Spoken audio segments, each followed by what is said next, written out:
같이 묵도하심으로 11월 25일 월요일 새벽 하나님 앞에 예배 드리겠습니다. 존귀하신 우리 주 하나님, 오늘도 우리가 주님을 예배하러 주님 전으로 달려나왔습니다. 은혜를 갈망하오니 주님 충만한 은혜를 더하여 주옵시고, 오늘도 하나님 안에 있는 큰 기쁨을 받아 누리도록 성령께서 역사하여 주옵소서. 우리의 기도와 간구가 주께 상달되어지며 오늘도 하나님 주시는 은혜 가운데 충만한 삶을 받아 누리는 저희도 되게 하여 주옵소서. 거룩하신 우리 주 예수님 이름으로 간절히 기도 드리옵나이다. 아멘. 네, 사도신경 고백드립니다.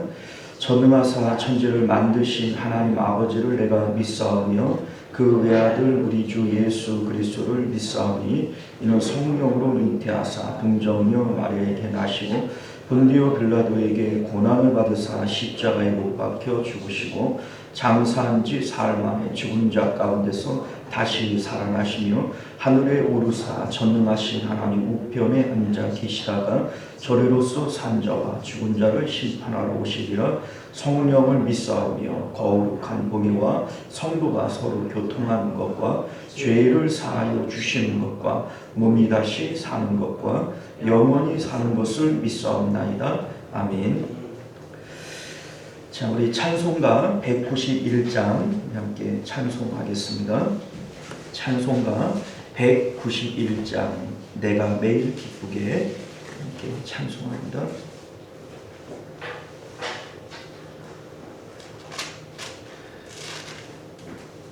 자, 우리 찾으신 줄 믿고 함께 찬송하겠습니다.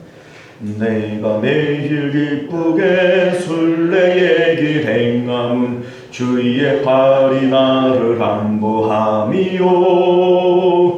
내가 주의 금복을 받는 참된 비결은 주의 영이 함께함이라. 성령이 계시네 할렐루야 함께 하시네. 좁은 길을 걸으며 만나 기뻐하는 것 주의 영이 함께함이라.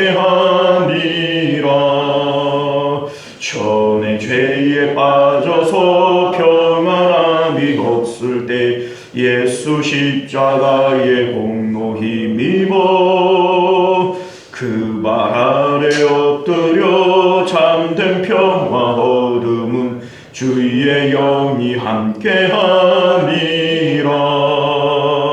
성령이 계시네 할렐루야 함께 하시네. 좁은 길을 걸으며 밤낮 기뻐하는 것 주의 영이 함께함이라. 나와 동행하시고 모든 염려하시니 나는 숲의 새와 같이 기쁘다. 내가 기쁜 마음으로 주의 뜻을 행함은 주의 영이 함께함이라. 성령이 계시네 할렐루야 함께 하시네. 좁은 길을 걸으며 만나 기뻐하는 것 주의 영이 함께하니라. 세상 모든 욕망과 나의 모든 정욕은 십자가의 힘이 못을 박았네. 어두운 밤이 지나도 무거운 짐 벗으니 주의 영이 함께하니라. 성령이 계시네 할렐루야 함께 하시네.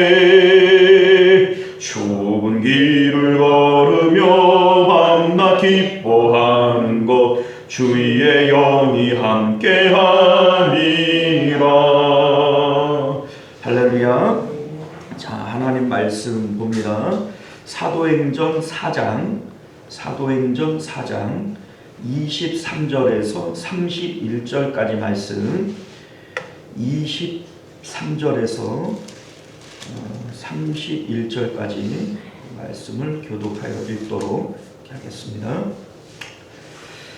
사도들이 노임의 그 동료에게 가서 제사장들과 장로들의 말을 다 알리니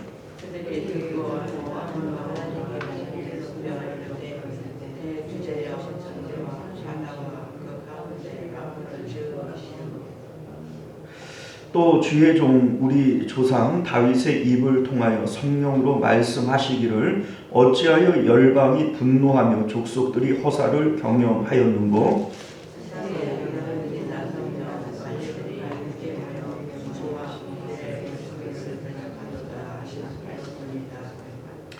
과연 헤롯과 본디오 빌라도는 이방인과 이스라엘 백성과 합세하여 하나님께서 기름 부으신 거룩한 종 예수를 거슬려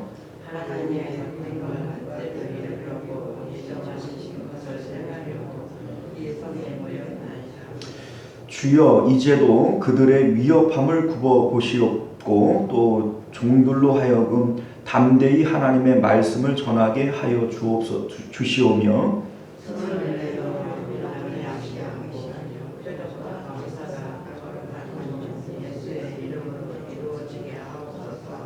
함께 있습니다. 빌기를 다함에 모인 곳이 진동하더니 우리가 다 성령이 충만하여 담대히 하나님의 말씀을 전하니라. 아멘. 자, 우리 함께 기도하겠습니다. 은혜로우신 우리 주 하나님, 우리가 오늘도 주의 말씀 앞에 섭니다. 진실한 마음 또 겸손한 마음 주셔서 이 말씀이 우리 마음 가운데 아멘으로 화답되어지도록 성령께서 역사하여 주옵소서. 예수님 이름으로 간절히 기도드리옵나이다. 아멘. 자, 오늘 우리는 함께 읽은 본문의 말씀을 중심으로 십자가 멍때리기 삶의 실제라고 하는 제목으로 하나님 말씀 함께 나누도록 하겠습니다. 십자가 멍때리기 삶의 실제. 우리 오늘 말씀은요 3장부터 이어왔던 말씀의 결론 부분이 됩니다. 베드로와 요한이 제9시 기도 시간에 성전에 기도하러 가다가 미문에 앉아있는 나면서부터 걷지 못하는 사람을 고쳐준 사건이 나옵니다.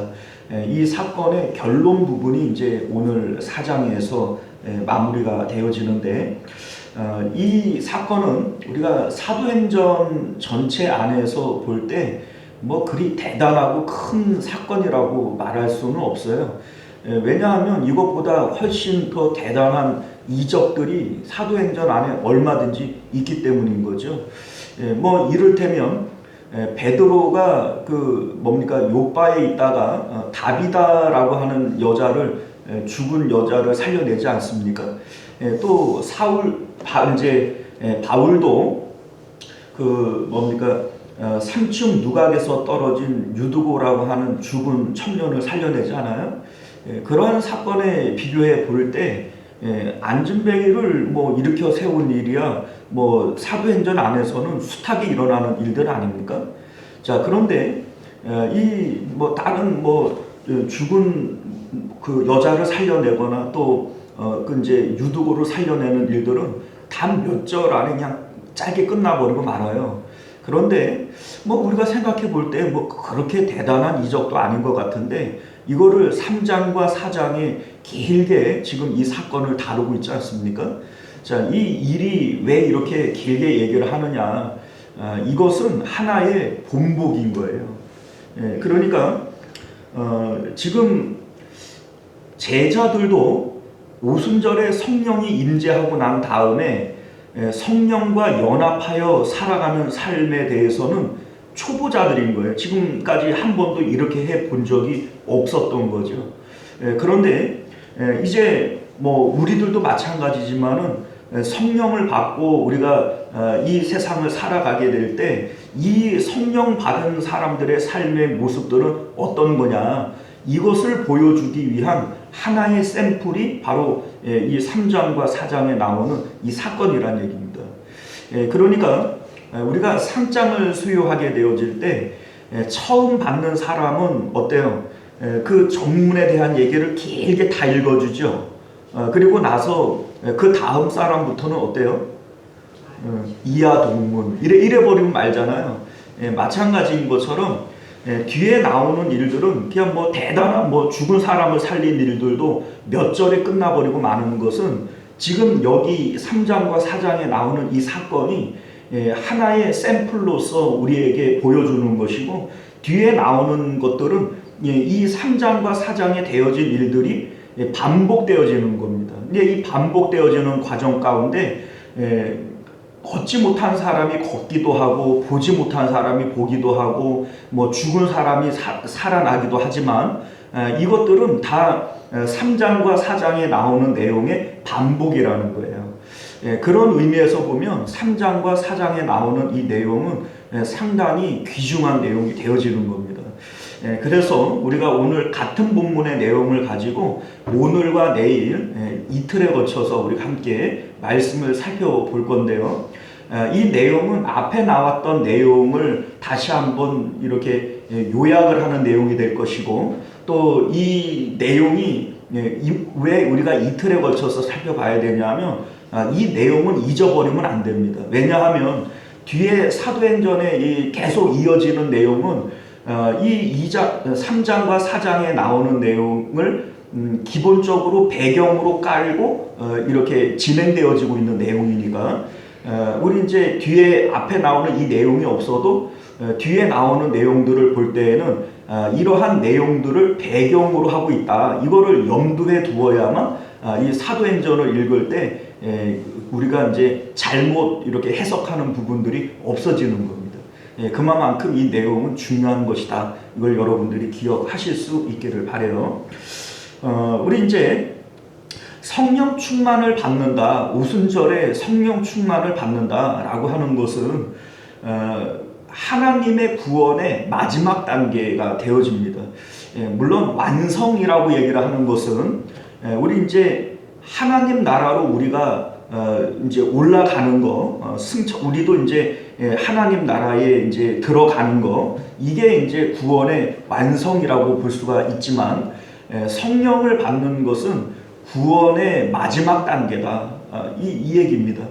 자, 우리 앞서 예수님께서 그런 말씀하시잖아요. 하나님 나라는 여기 있다 저기 있다 하지 못하리니 너희 안에 있느니라. 우리 안에 들어오는 이 하나님 나라가 무엇을 통해서 이루어지냐면 성령이 우리 안에 들어오는 성령의 임재를 통해서 하나님 나라가 이루어지는 겁니다. 그런데 우리 마음에 이루어지는 이 하나님 나라와 저기 위에 있는 하나님 나라가 다른 것이 아니라고 그랬어요.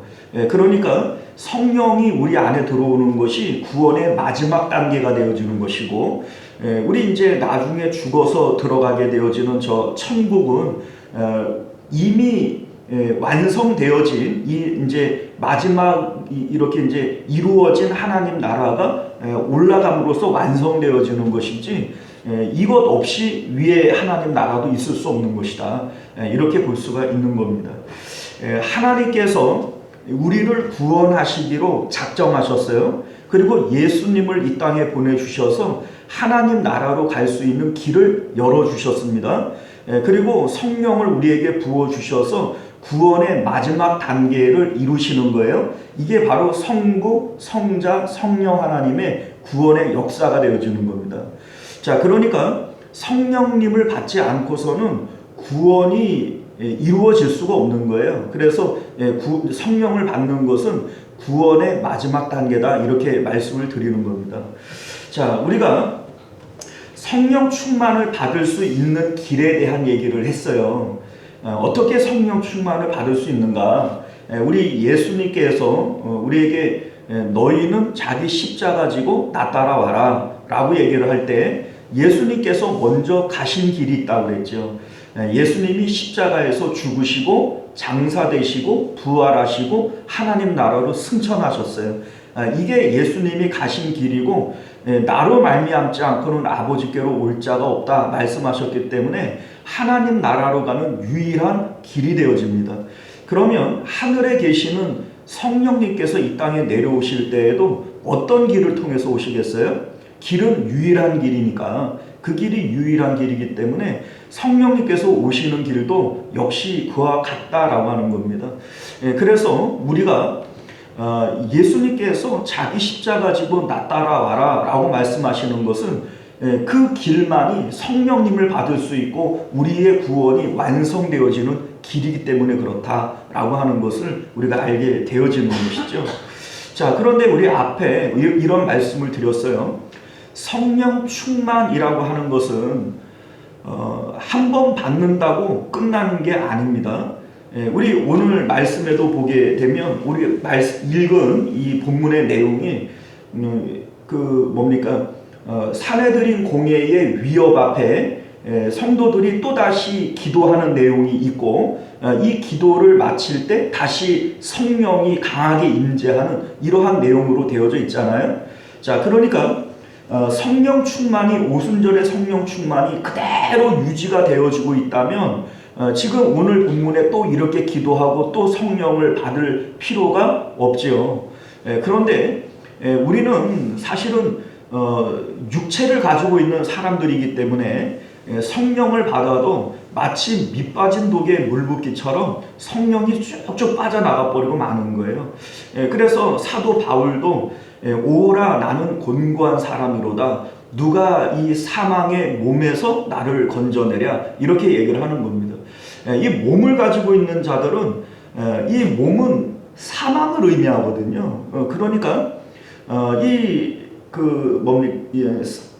몸을 가지고 있는 우리들은 성령 충만을 유지할 길이 없는 거예요. 충만이라고 하는 용어 자체가 흘러 넘치는 것을 얘기를 합니다. 그런데 한 번 받고 이게 끝나면 충만은 유지가 되어질 수 없는 거예요. 그러니 마치 수도꼭지를 열어놓고 계속해서 물을 공급받지 않으면 흘러 넘치는 이 충만은 유지가 될 수 없겠죠. 그래서 성령을 끊임없이 공급받을 수 있는 길이 뭐냐? 이게 바로 우리 앞에서 얘기했던 십자가 멍때리기다 이 얘기입니다. 멍때리기 이렇게 얘기를 하면 좀 말이 우습기는 하지만 가장 적절한 표현이기 때문에 그런 거예요.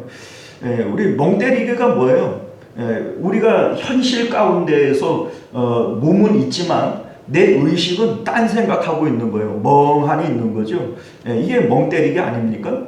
자, 그러니까 내 몸은 현실에서 직장 생활을 하고 가정에서 살림을 하고 이렇게 하고 있다 할지라도 내 의식은 십자가를 바라보며 멍 때리고 있는 거예요. 이게 바로 십자가 멍 때리기고 이 과정 가운데에서 성령님은 우리 마음 가운데 계속해서 수도꼭지를 열어놓는 것처럼 공급되어지고 있는 것이다 라고 하는 것을 말씀하고 있는 겁니다. 자, 그래서 성경을 보면 베드로 사도나 사도 바울이나 이러한 그 사도들이 십자가에 아주 매우 집착하고 있는 모습을 우리가 보게 되어집니다.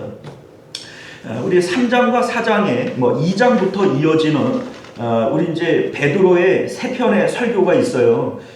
이제 성령을 받고 이제 첫 번째로 사람들이 세술에 취했다 이렇게 얘기를 할 때 설교를 한 편을 하고 그리고 나면서 이제 걷지 못하는 자를 고쳐주고 난 다음에 사람들이 막 솔로몬 행각에 모일 때 거기서도 설교를 한 편 하고 또 사내들인 공회의 그 회원들 앞에서도 설교를 하지 않습니까?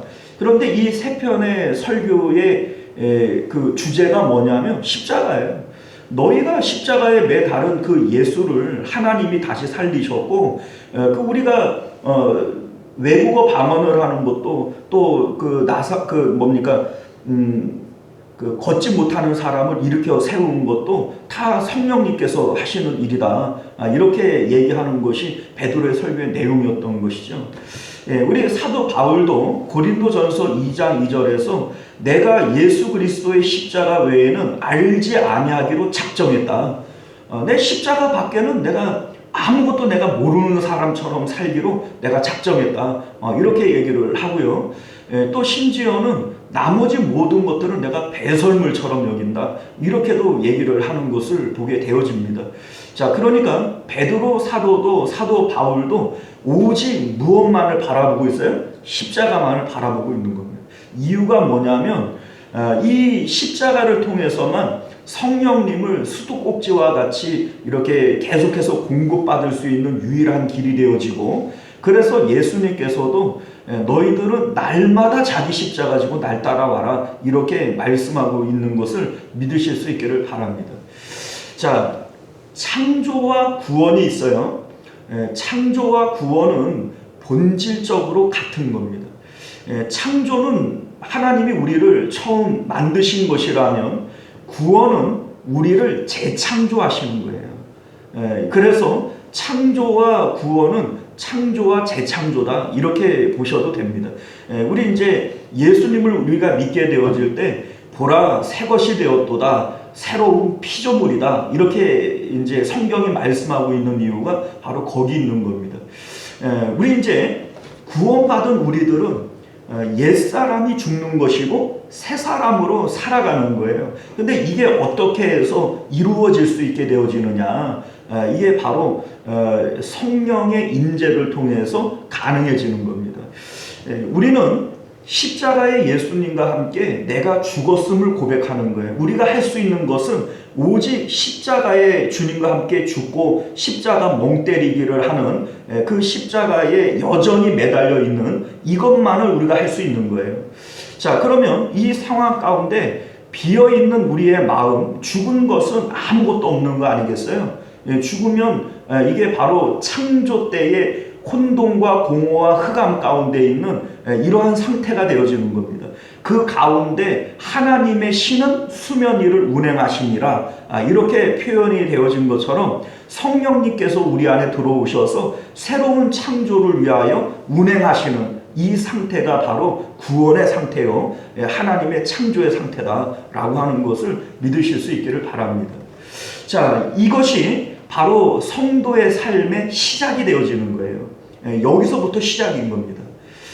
그러니까 지금 3장과 4장에 보여주고 있는 내용은 바로 그 성도의 삶이 어떻게 운영이 되어지고 있느냐, 이거를 지금 보여주고 싶은 건데, 내가 죽고 내 안에 그리스도께서 사시는 것, 이게 바로 새로운 피조물의 삶이 아니겠어요?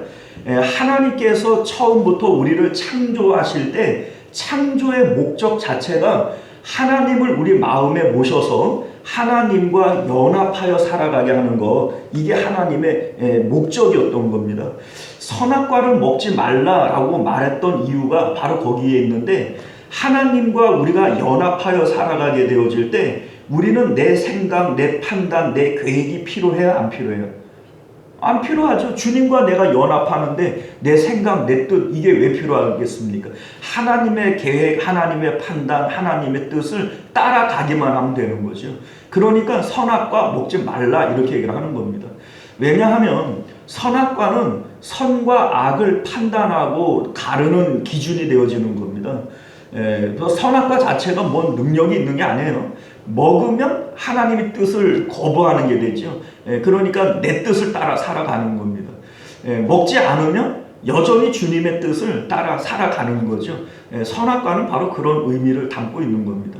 하나님께서는 처음부터 우리와 연합하고 우리와 하나 되어지기 위해서 우리를 만드신 거예요. 사람을 하나님의 형상으로 만드십니다. 하나님의 형상으로 만드는 이유가 뭐냐?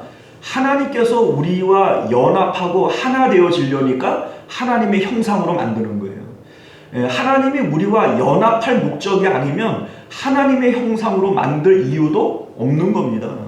그러니까 창조 때부터 하나님의 목적은 우리 마음에 하나님을 모시고 하나님과 연합된 삶을 살아가기 위해서 우리를 창조하고 선악과 먹지 말라 하나님의 형상으로 우리를 만드신 겁니다. 자, 그런데 타락했죠. 사람이 타락함으로써 하나님의 뜻은 실패한 것이고 망가진 거예요. 이 가운데 하나님께서는 재창조를 하시는 것이 구원이다, 이런 말씀을 드렸는데, 이 재창조의 완성이 성령님께서 우리 마음에 들어오심으로써 이루어지게 되어지는 겁니다. 성령님이요, 하나님이시잖아요. 그래서 내 안에 하나님이 있다, 예수님이 있다, 성령님이 있다, 다 맞는 말이 되어지는 겁니다. 자, 그런데 처음부터 우리 마음에 하나님이 들어오셔서 연합할 목적으로 우리를 창조했는데, 이 하나님의 목적이 사람의 타락으로 인해서 실패했잖아요. 그런데 이것이 이루어졌어요. 어떻게 해요? 예수님의 십자가와 오순절 성령 강림을 통해서 지금 이루어지게 된 거예요. 그죠? 자, 이제 하나님께서 이러한 상태의 성도들을 어떻게 살아가기를 원하시느냐, 이 모습이 이제 3장과 4장의 내용이라는 겁니다. 하나님께서 우리 안에 들어오실 때 이제 나는 없고 예수님으로 살고 성령님으로 살고 하나님으로 사는 거예요. 사도 바울이 내가 사는 것은 내가 사는 것이 아니요 내 안에 그리스도께서 사시는 것이라, 이것이 처음부터 하나님께서 아담에게 원했던 삶이고 성령 충만을 통해서 우리에게 이루어지는 삶의 내용이라는 겁니다. 우리 앞에서 나면서 걷지 못하는 사람이 성전 미문에 앉아 있는데, 이 사람이 40여 세나 되었고 날마다 거기에 앉혀놓는 사람이에요.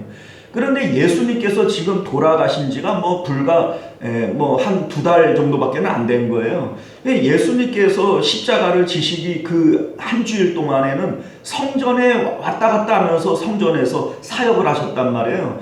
그 이전에도 예수님은 성전에 자주 들어가셨고, 그러면 이 성전 미문에 앉아 있는 사람을 예수님도 봤을 것이고 또 제자들도 숱하게 봤을 겁니다.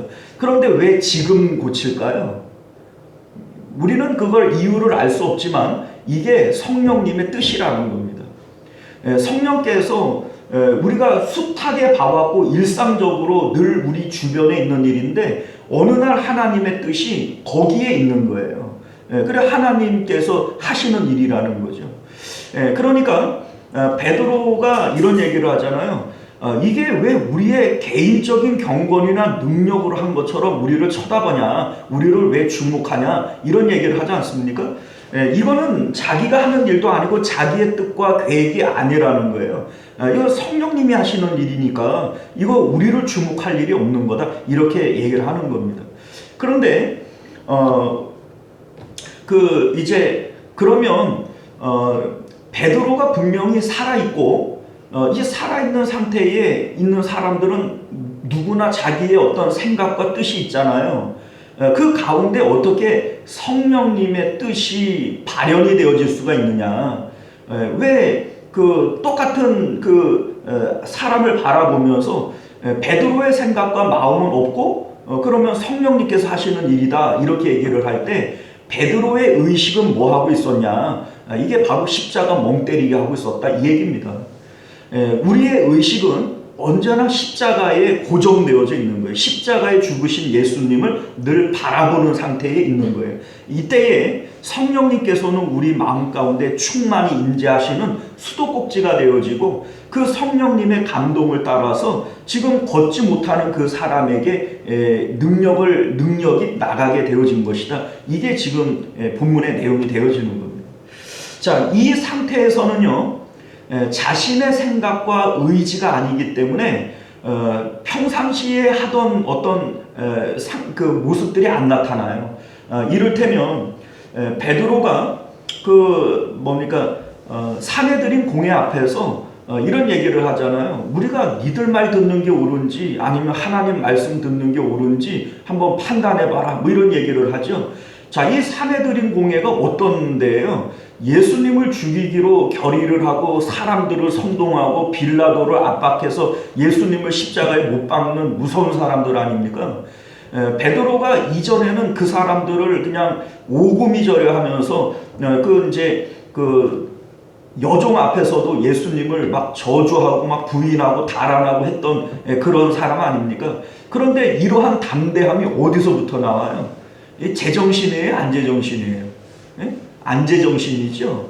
이게 바로 성령이 그 마음에 충만하게 되어질 때 베드로의 인격이 아니라 성령의 인격을 통해서 이와 같은 행동을 하게 되어준다라고 하는 것을 말씀하고 있는 겁니다. 우리 스데반 집사님도 역시 마찬가지고, 우리 이제 성경에 나오는 베드로, 이제 바울이나 이러한 그 사도들도 역시 마찬가지고, 자신의 어떤 인격과 어떤 생각으로 이런 일들을 하는 것이 아니라는 겁니다. 자, 그리고 이러한 상태에서는 세상에 대해서 눈에 보이는 어떤 그 세상의 내용들에 우리의 마음이 반응하지 않습니다. 우리 앞절에 보면 나면서 걷지 못하는 사람을 이제 고쳐낼 때 사람들이 모여들며 이 베드로와 요한을 주목하고 막 환호하고 막 이러잖아요. 그런데 베드로가 거기에 반응을 해요, 안 해요? 안 해요. 오히려 왜 우리를 주목하냐? 이렇게 그들의 관심을 밀어냅니다. 우리 이제 사도행전 14장에 보게 되어지면 바울도 루스드라에서 걷지 못하는 사람을 살려낼 때 신이 사람의 모양으로 강림한 거다, 이렇게 얘기를 하면서 사람들이 막 제사를 드리려고 하잖아요. 그때 막 자기의 옷을 찢고 소리를 지르면서 우리에게 왜 이렇게 하느냐고 막 거부를 하지 않습니까? 이게 바로 세상의 그러한 반응에 이제 마음이 요동하지 않는 거예요. 예수님께서도 역시 마찬가지 아닙니까? 오병이어의 이적을 일으킬 때 사람들이 막 왕으로 만들려고 할 때 예수님을 달아나 버리고 말잖아요. 자, 그러니까 세상의 이러한 반응에 마음이 움직이지 않는 거예요. 거꾸로 우리가 이제 사내들인 공예는 이 베드로와 그 요한을 적대해서 때리고 협박하고 막 이러잖아요. 그런데 그 앞에서도 이들이 동요해요, 안 해요? 안 해요. 그러니까 좋은 일이 있어도 거기에 마음이 동요하지 않고 나쁜 일이 있어도 거기에 마음이 동요하지 않습니다. 왜 그러냐면 이들의 의식은 어디에 고정되어져 있습니까? 십자가에 고정되어져 있고 하나님 앞에 자신들이 있다고 여기고 있으니까. 지금 사내들인 공예 앞에 있는데 이들이 뭐라고 얘기를 하냐면 우리가 하나님 앞에서, 이렇게 얘기를 해요. 지금 대제사장 앞에 있고 사내들인 공예 앞에 있지 어디 자기들이 하나님 앞에 있어요, 그죠? 그런데 자신의 눈앞에 있는 사람을 현실로 삼지 않고 하늘에 계신 하나님을 마음의 현실 삼고 있는 거예요. 십자가를 바라보고 있을 때 하나님이 내 마음의 현실이 되어지는 겁니다. 그래서 세상의 좋은 일에도 나쁜 일에도 이것을 마음의 현실 삼지 않는, 여기에 반응하지 않는 이러한 모습이 바로 성령 충만한 사람들의 삶의 모습이다라고 하는 것을 우리가 알게 되어지는 것이죠. 자, 오늘 이 내용이 3장과 4장에 이어지는 본문의 핵심적인 내용인 거예요. 이러한 상태가 사도행전이 끝날 때까지 계속해서 유지가 되어지는 겁니다. 그러니까 베드로가 왜 매를 맞고 옥에 갇혔는데 거기서 찬송하고 기도하고 좋아하냐, 어떻게 그럴 수가 있냐, 이 상태니까 그럴 수 있는 거예요.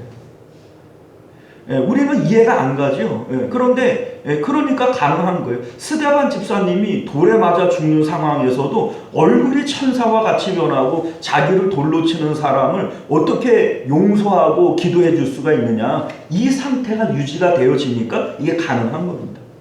자, 그러니까 오늘 이 내용은 사실은 큰 내용이 아니에요. 걷지 못하는 사람을 이제 고쳐냈다. 이게 우리가 볼 때는 대단한 것처럼 보이지만 사도행전 전체에 나오는 여러 가지 사건에 비교하면 이거는 별로 대단한 사건이 아님에도 불구하고 3장과 4장에서 길게 얘기하는 이유는 이게 3장을 처음 받을 때에 처음에 읽어주는 내용처럼 이게 하나의 샘플이 되어지고 나머지는 다 이와 동문이라는 거예요. 그러니까 이 내용을 여러분들이 기억을 하고 있지를 않으면 이걸 까먹어 버리면 다음에 그러면 또 왜 이러지? 이렇게 되는 거예요. 우리가 이 말씀을 기억을 하시고 언제나 우리가 십자가 멍 때리기, 우리는 십자가를 바라봄으로써 성령이 충만히 유지가 되어지고 이 상황 가운데 하나님이 내 안에 들어오셔서 내 삶을 인도해 가시는 이것이 바로 사도행전의 역사이고 우리가 살아가야 할 우리 성도의 삶의 표본인 것을 믿으실 수 있기를 바랍니다. 기도하겠습니다. 은혜로우시고 자비로우신 우리 주 하나님 감사합니다. 오늘도 우리가 주의 말씀을 통하여 사도행전에 나오는 이 성령 충만의 삶, 성령님과 연합되어진 삶의 모습이 어떤 것인지에 대해서 살펴보았습니다. 하나님, 우리 사도들이 살아갔던 그 삶을 우리도 제자가 되어줘서 주님 따라가는 그런 성령 충만한 삶이 되어질 수 있도록 은혜 베풀어 주옵소서. 거룩하신 우리 주 예수님 이름으로 간절히 기도드리옵나이다. 아멘. 우리 주기도문으로 예배를 마칩니다. 하늘에 계신 우리 아버지여, 이름이 거룩히 여김을 받으시오며 나라가 임하시오며 뜻이 하늘에서 이룬 것 같이 땅에서도 이루어지이다. 오늘 우리에게 일용할 양식을 주시옵고 우리가 우리에게 죄 지은 자를 사하여 준 것 같이 우리 죄를 사하여 주시옵고 우리를 시험에 들게 하지 마시옵고 다만 악에서 구하시옵소서. 나라와 권세와 영광이 아버지께 영원히 있사옵나이다. 아멘. 자, 우리 계속해서 함께 기도하실 때 말씀을 기억하시며 기도하실 수 있기를 바랍니다. 오늘도 우리가 십자가를 늘 바라보며 날마다 주님 따라가는 저희들 되게 하여 주옵소서. 기도하시고 나라와 민족을 위해서 가정과 또 자녀들을 위해서 함께 기도하실 수 있기를 바랍니다. 주여 한번 외치고 기도하겠습니다. 주여, 은혜로우신 우리 주 하나님 감사합니다. 오늘도 우리가 주님 앞에서